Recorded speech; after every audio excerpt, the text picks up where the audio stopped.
على أهل البدع والأهواء، أهل البدع العقائدية وأهل البدع السياسية. أنا أقول بيننا وبينكم السلف، بيننا وبينكم الكتب، كان فيقول البدع بيننا وبينكم. وأشهد أن محمدا عبده ورسوله. اللهم صل على محمد عبدك ورسولك وعلى آله وأصحابه أجمعين. Amma ba'd. Kita masih di muka surat 124 untuk cetakan yang ini, masih membahas tentang hadis kedua, fi mithli salsalatil jaros. Wahyu tiba dengan pola seperti deringan lonceng atau dengungan lebah kalau di sebagian riwayat itu. Wa fihi jawazu, ini salah ya, mestinya alifnya bukan setelah zai tapi setelah wawu. Jawazu tasbihi syai' bi syai', bolehnya menyerupakan sesuatu dengan sesuatu yang lain. Limunasabah, karena ada kesesuaian. Wahyu Allah Ta'ala diserupakan oleh Nabi bagaikan deringan lonceng karena ada sifat yang hampir sama di sebagian sisi. Wa illam yakun bainahuma tasawi fi jami'il wujuh, walaupun di antara kedua perkara tadi tidak ada kesamaan di seluruh sisi, hanya di sebagian sisi belakang. Ini boleh menyerupakan, asal tepat penyerupaannya itu, perumpamaannya tepat. Qala al-Hafidz Ibnu Hajar rahimahullah, fa'il al-mahmud la yushabbah bil madmum.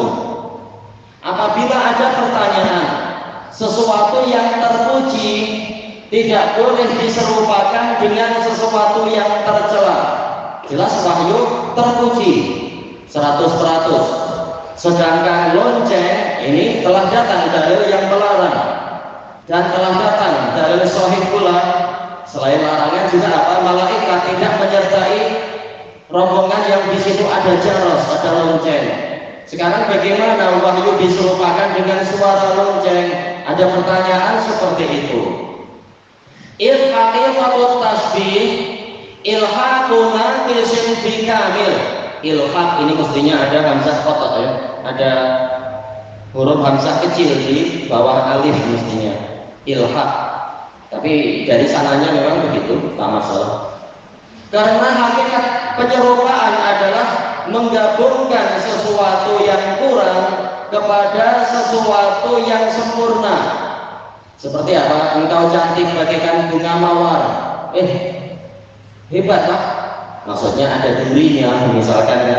Tapi tetap itu dikatakan cantik karena diserupakan dengan sesuatu yang dianggap sempurna oleh keumuman manusia, bunga mawar, atau cantik bagaikan bulan misalkan.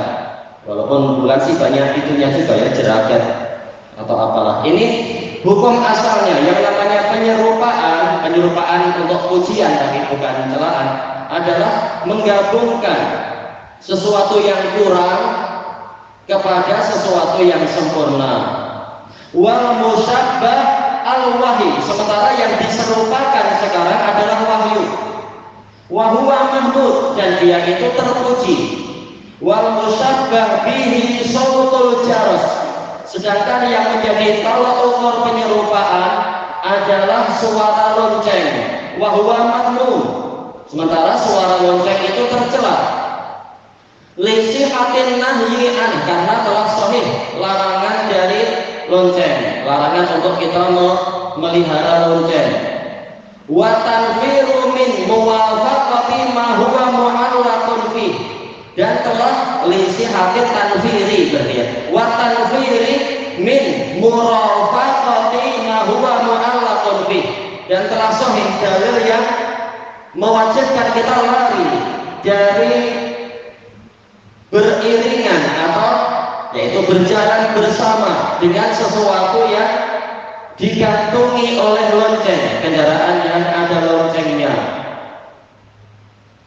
Wal i'lami bi annahu la akhbaruhumul malaikah, dan juga telah sahih pemberitaan dari Nabi.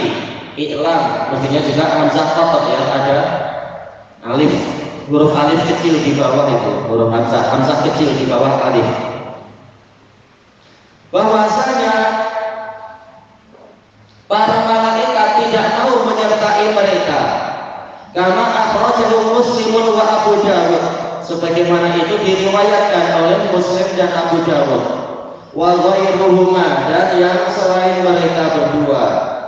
Wa kaifa yushabbahu ma fa'alahul malak, maka bagaimana sesuatu yang dilakukan oleh malaikat, yaitu apa? Menyampaikan wahyu, bi amrin tanfiru minhul malaikah, diserupakan dengan suatu perkara yang mana para malaikat lari darinya, yaitu lonceng.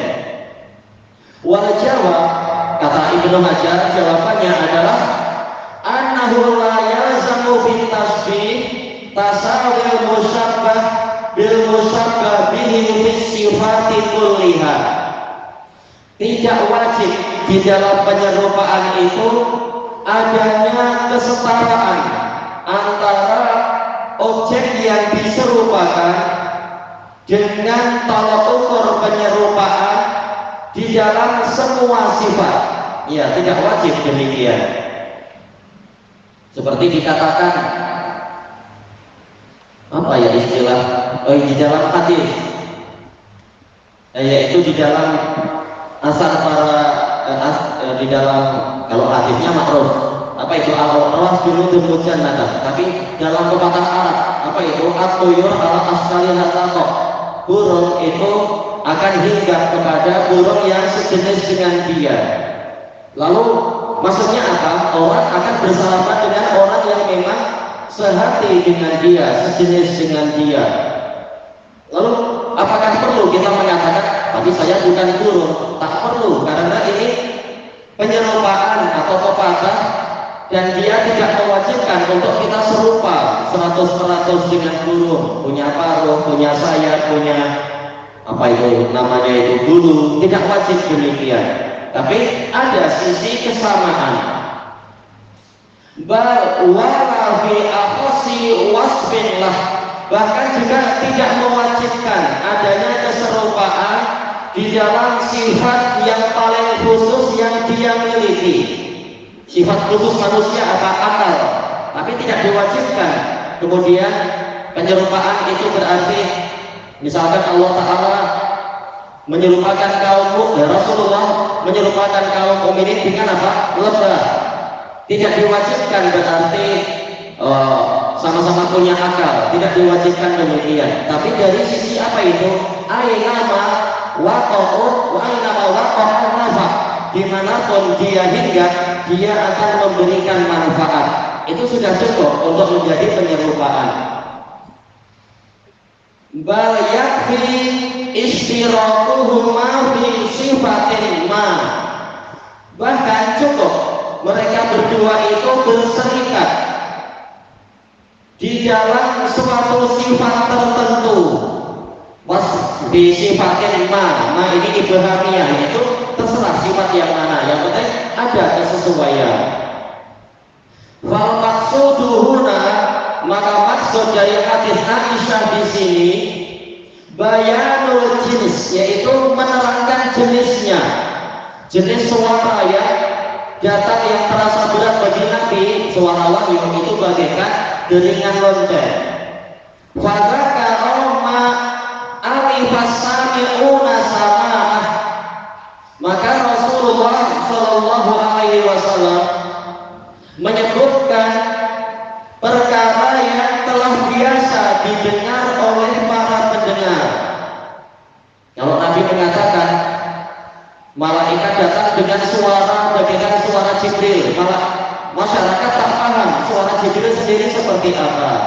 Maka ini sekedar pendekatan, yaitu bagaikan suara lonceng. Ya, orang paham suara lonceng.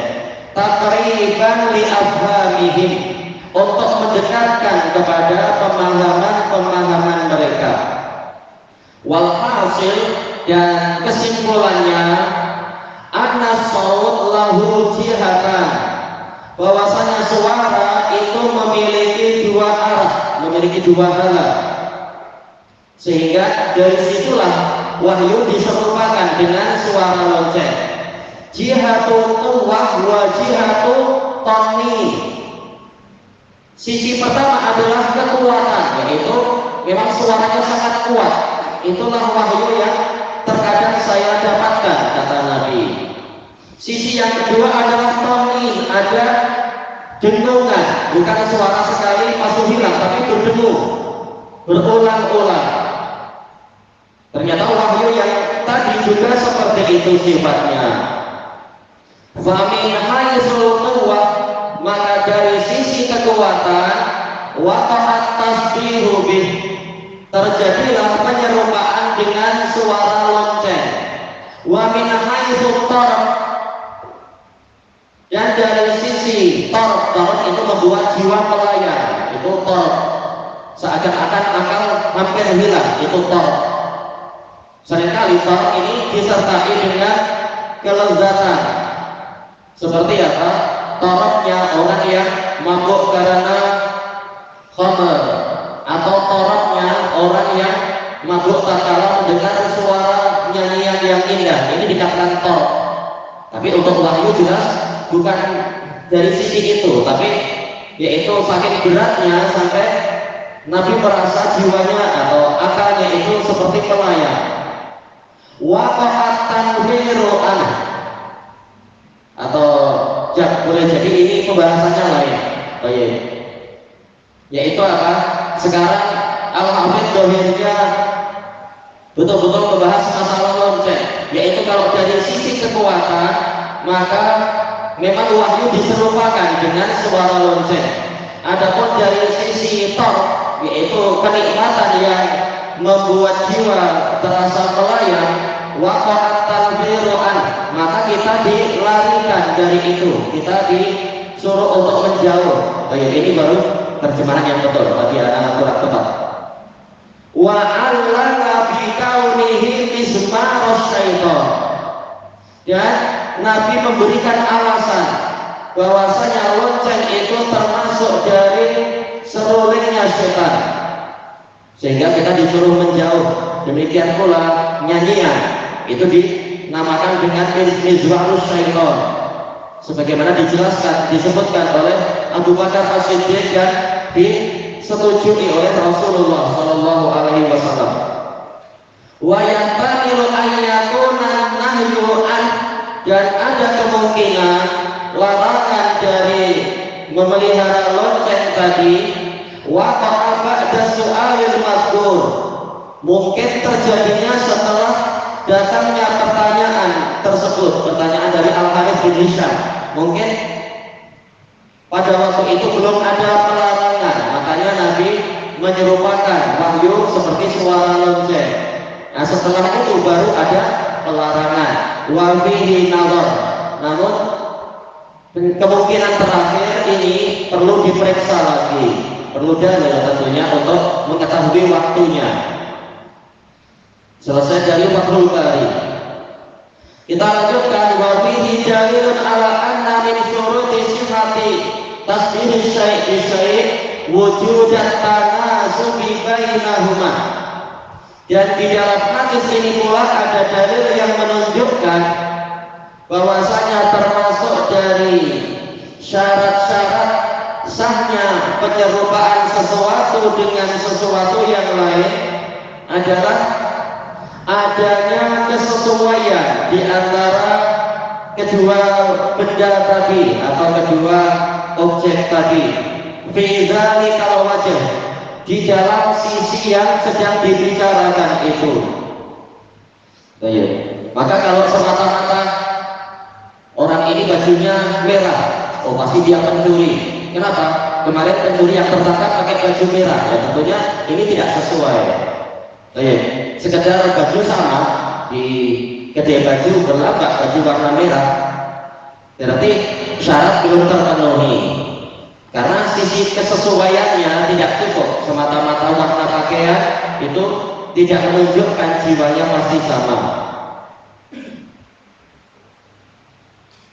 Kemudian qala al-Hafidz Ibnu Hajar rahimahullah, wa lamma kana Rasulullah tahsulu salsalatuhu illa mutadarikan, tatkala lonceng itu jaringannya tidak terjadi kecuali susul menyusul, waqa'at tasbiru bih, terbentuklah penyerupaan dengan wahyu tadi, penyerupaan wahyu dengan lonceng tadi, karena sifat dengungannya susul menyusul.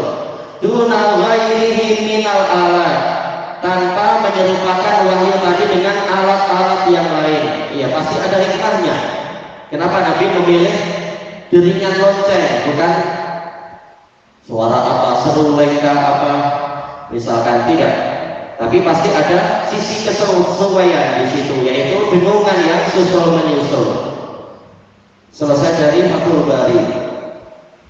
Wa hikmatu tasdidil wahyi ala Nabi sallallahu alaihi wasallam, dan hikmah kenapa wahyu itu datang dengan pola sangat keras kepada Nabi di beberapa keadaan. Ka'annahu salsalatul jaras, seakan-akan dia adalah deringan lonceng, dekat dengan telinga jelas menyakitkan tentunya. Untuk apa hikmahnya? Tafriqus sam'i wal qalbi lima yuha ilaih, mengosongkan pendengaran dan jantung untuk menerima sesuatu yang akan diwahyukan kepadanya. Ya, untuk apa? Khusyuk dan memusatkan perhatian, konsentrasi yang kuat, sehingga dapat dengan pola sangat kuat agar hati betul-betul hanya terpusat kepada suara terkuat ini. Wa hadza tasdid min asbabi ziyadati rifati wa qurbati lin nabiy sallallahu alaihi wasallam inda rabbil alamin. Dan pola keras ini tadi, kerasnya wahyu tatkala datang, ini termasuk sebab bertambahnya ketinggian Nabi dan kedekatan Nabi kepada Rabbul Alamin. Karena ini berat, dan ujian itu semakin berat akan semakin menambah derajat insyaallah. Qala Imam Nawawi rahimahullah, Al-Hafidz tidak membahas itu, tapi kita menukilkan dari para ulama yang lain. Ada sindiran dari sebagian orang di sana. Mestinya apa? Cukup dengan Fathul Bari, Al-Hafidz Ibnu Hajar lebih kompeten. Betul, kita akui beliau lebih kompeten. Tapi yang mengkritik sendiri tidak pernah mengajarkan Fathul Bari dari awal sampai akhir. Kenapa Anda tak mau mengajarkan itu? Kalau kitab Al-Hafidz itulah yang layak dibacakan oleh umat dan yang lain tidak layak misalkan. Ada orang yang betul-betul memeriksa, dia akan tahu sehebat apapun suatu kitab, dia perlu ditapis, kekurangannya ditinggalkan, kelebihannya dinukilkan, ditambah dengan kitab-kitab yang lain. Kita pilihkan yang terbaik insya Allah sesuai dengan manhaj salaf, dan kita pilihkan bahasa yang sederhana dibanding dengan beberapa syarah yang lain. Terkadang Al-Hafidz bahasanya sederhana, terkadang berat. Nah, terkadang syarah yang lain bahasanya lebih sederhana. Nah, kita pilihkan penukilan kalam yang lain. Terkadang Al-Hafidz tidak membahas ini, ternyata syarah yang lain membahas itu. Maka kita pilihkan, kita tambahkan yang itu. Dengan tetap kita meyakini syarahnya Al-Hafidz terbaik, tapi belum tentu kita ini mengajarkan kitab terbaik. Dan itu sering. Misalkan apa? Kitab terbaik dalam usul fikih apa? Kitab terbaik yang disusun umat manusia, Ar-Risalah punya Imam Asy-Syafi'i. Tapi siapa dari ikhwan kita atau ustadz-ustadz kita yang mengajarkan Ar-Risalah karya Syafi'i? Mungkin ada satu atau dua, sementara umat berjuta-juta memerlukan. Kenapa tidak diajari itu? Di Yaman pun hanya baru 2 kali. Selama anak kurang lebih 12 tahun di sana hanya 2 kali diajarkan. Menunjukkan belum tentu kitab terbaik itu berarti apa sesuai untuk diajarkan ke murid-murid. Terkadang perlu bahasa yang lebih sederhana dan seterusnya. Ini contoh seperti ini banyak.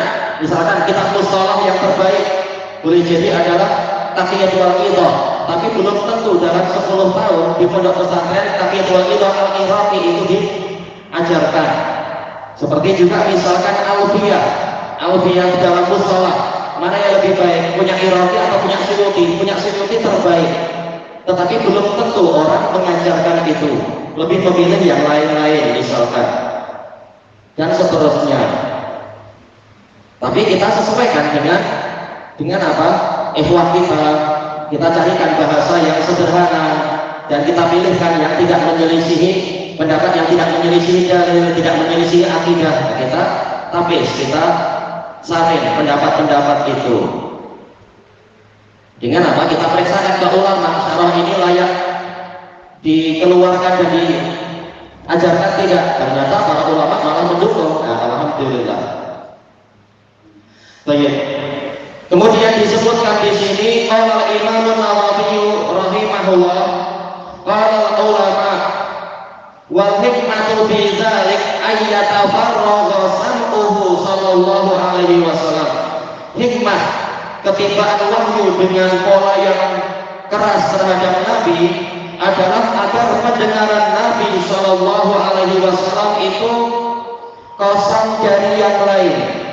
Wala yabqa fihi wala fi qalbihi makanun li ghairi sautil malak, dan agar tidak tersisa di dalam pendengaran Nabi dan juga di dalam jantung Nabi itu tempat untuk selain suara malaikat tadi tatkala turun wahyu.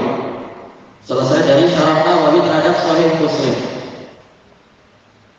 Wa qala al-Hafidz Ibnu Hajar rahimahullah, wa faidatu hadhihi syiddah, faedah sikap keras tadi adalah ma yatarattabu 'alal masyaqqah, yaitu hasil yang diperolehi dari kesulitan, min ziyadati zulfa wa darajat. Apa hasilnya?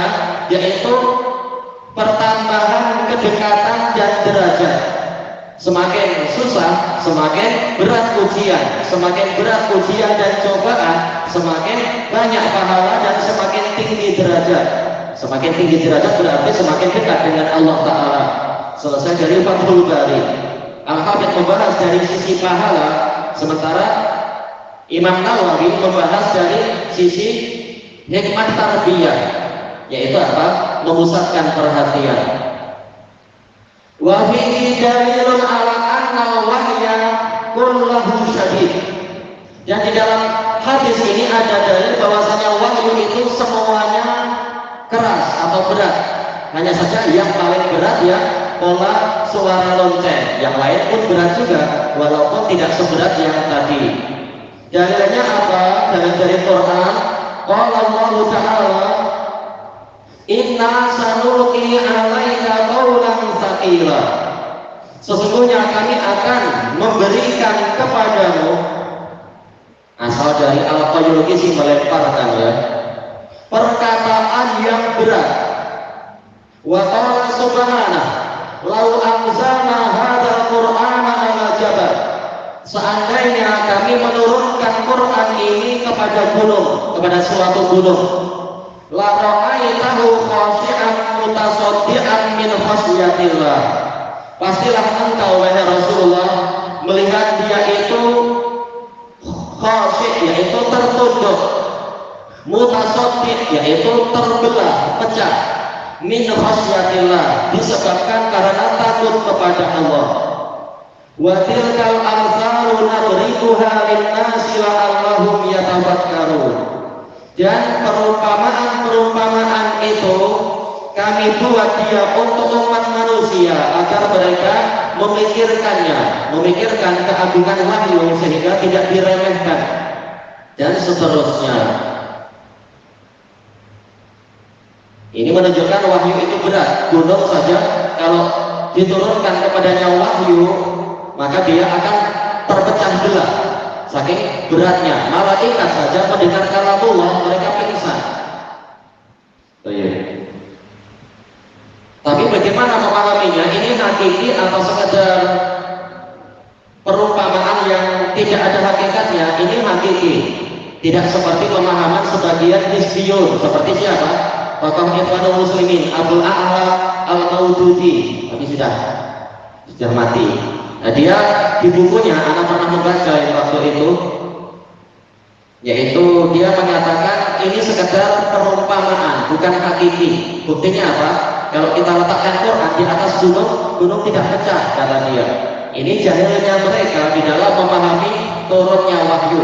Allah tidak mengatakan meletakkan mushaf di gunung, tapi menurunkan wahyu itu. Kalau sekedar Rasulullah pegang mushaf, tak akan berpeluh. Tapi tak kala turun wahyu, Rasulullah berpeluh. Sahabat pun merasakan kakinya mau patah. Jadi lain antara memegang mushaf dengan diturunkan kepadanya wahyu. Ini lain. Wa an Ubadah bin Samit radhiyallahu anhu qala kana Nabiyullah sallallahu alaihi wasallam, dahulu kala Nabiullah Muhammad sallallahu alaihi wasallam idza unzila alaihi, naibul fa'ilnya huwa, kembali ke wahyu tentunya. Apabila wahyu itu diturunkan kepada beliau, karuba dzalik, beliau merasa sangat susah. Al-karbu adalah syiddatul usr, kesulitan yang berat. Itu karb. Beliau merasakan kesusahan yang besar.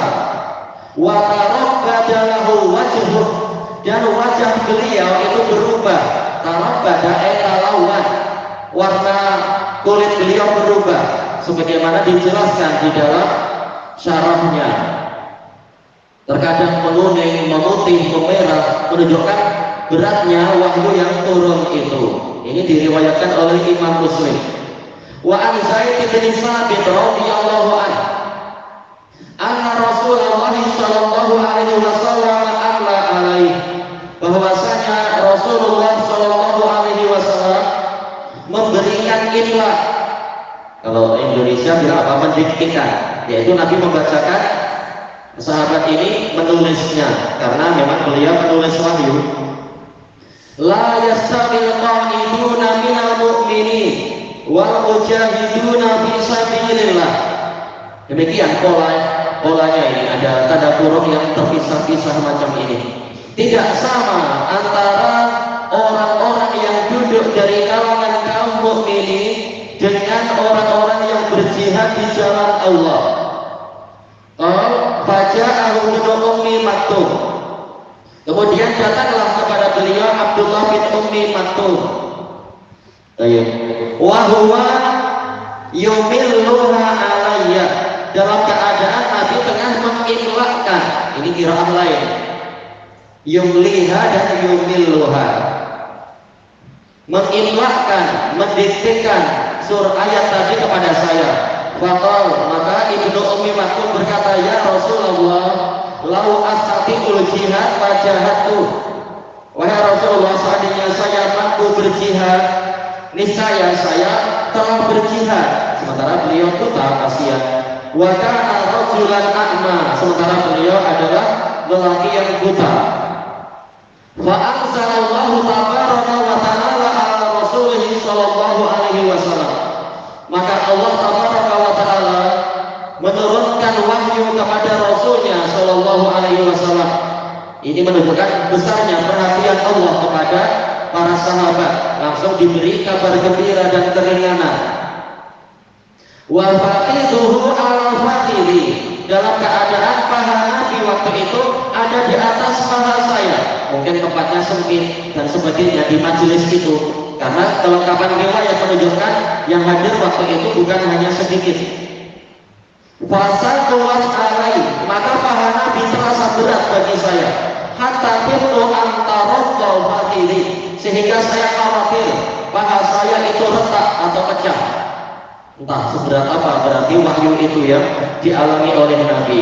Summa surriyaan, kemudian dihilangkanlah, diangkatlah kesulitan tadi dari beliau.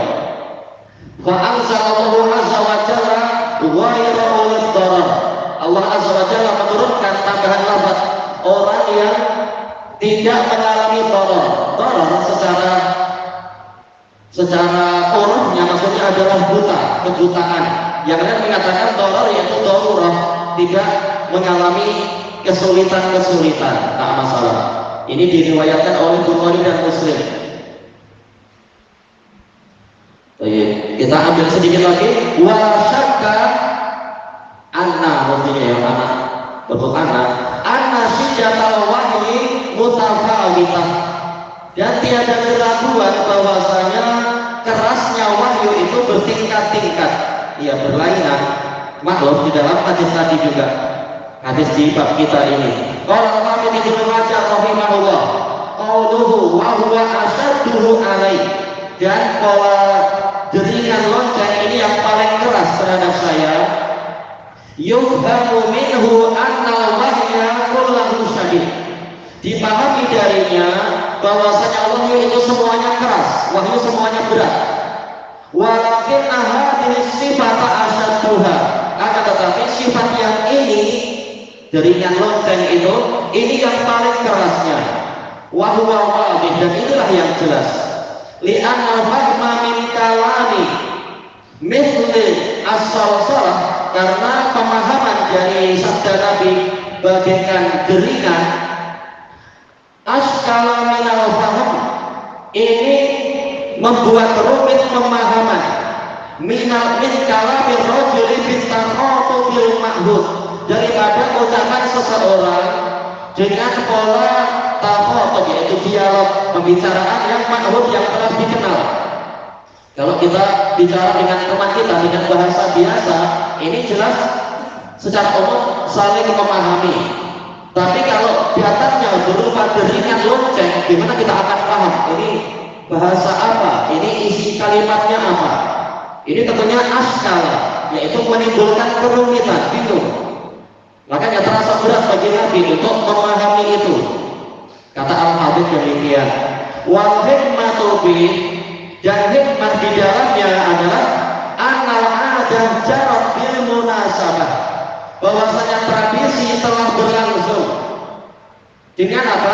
Adanya kesesuaian bainal qa'il wasami', antara pembicara dan pendengar. Wahiyahuna, sementara kesesuaiannya di sini, kalau orang saling bicara paham, malaikat bicara kepada Nabi dengan bahasa biasa, ini mudah dipahami. Sekarang bagaimana sisi kesesuaian tatkala wahyunya itu berupa suara deringan lonceng? Imma bittisafis sami biwasfil qa'il bi gharabatir ruhaniyah, boleh jadi, kata Al-Hafidz, yaitu sisi kesesuaiannya adalah perintah agar si pendengar mengambil sifat seperti sifat si pembicara, yaitu memenangkan kerohanian. Ini bahasa beliau agak susah. Maksudnya adalah tatkala kali ini malaikat Jibril tidak berbicara seperti biasa, tapi dengan suara yang bagaikan lonceng, maka Nabi betul-betul berusaha untuk mempersiapkan telinganya itu dengan suara tadi. Pola kerohaniannya disamakan, disesuaikan, dan ini perlu kerja yang sangat keras agar lebih memusatkan perhatian, konsentrasinya lebih kuat daripada mendengar suara biasa. Wa huwa naw'ul awal, dan ini jenis pertama. Wa imma bittisabil qa'il bil wasfis sami'. Jenis pertama maksudnya tadi Nabi berusaha menyesuaikan pendengaran beliau untuk memahami makna deringan lonceng tadi. Atau boleh jadi kesesuaiannya malaikat datang bagaimana? Yaitu si pembicara, yaitu malaikat berusaha menyesuaikan sifatnya biwasfis sami', dengan sifat si pendengar, wa huwa basyariyah, yaitu kemanusiaan. Makanya malaikat datang dengan pola seperti manusia biasa, dan ini tidak terlalu berat bagi Nabi, mudah. Yang pertama itu yang sangat susah. Wa huwa nausani, dan ini jenis kedua. Kalau malaikatnya yang menyesuaikan diri dengan Nabi, yaitu pola sebagai manusia. Wal awal asad haddu bila syak. Sementara pola pertama Nabi betul-betul istilah kasarnya dipaksa untuk menyesuaikan dengan pola pembicaraan malaikat. Ini yang paling keras. Wa qala Syekhul Islam Al-Bulqini, Sirajuddin Al-Bulqini, sababu dzalik, sebabnya kenapa terkadang Nabi yang disuruh menyesuaikan diri dengan malaikat, bukan malaikat menyesuaikan diri dengan Nabi. Annal kalam al-azim lahu muqaddimat, bahwasanya pembicaraan yang agung itu memiliki pembuka-pembuka, pengantar-pengantar, penghantar-penghantar, tu'zinu bi ta'zimihi, yang memberitakan kepada kita wajibnya mengagungkan kalam yang akan datang ini. Makanya kita yang menyesuaikan diri dengan, yaitu Nabi yang menyesuaikan diri dengan pola pembicaraan malaikat tadi. Lilihtimami bin, agar Nabi memusatkan perhatian kepadanya, mengambil berat kepada wahyu tersebut. Ini pembahasan tentang wahyu itu memang bertingkat-tingkat walaupun semuanya berat. Selesai dari Fathul Bari. Ilahuna wallahu a'lam. Subhanakallahumma wa bihamdika la ilaha illa anta astaghfiruka wa atubu ilaik. Walhamdulillahi rabbil alamin. Jazakumullahu khairan.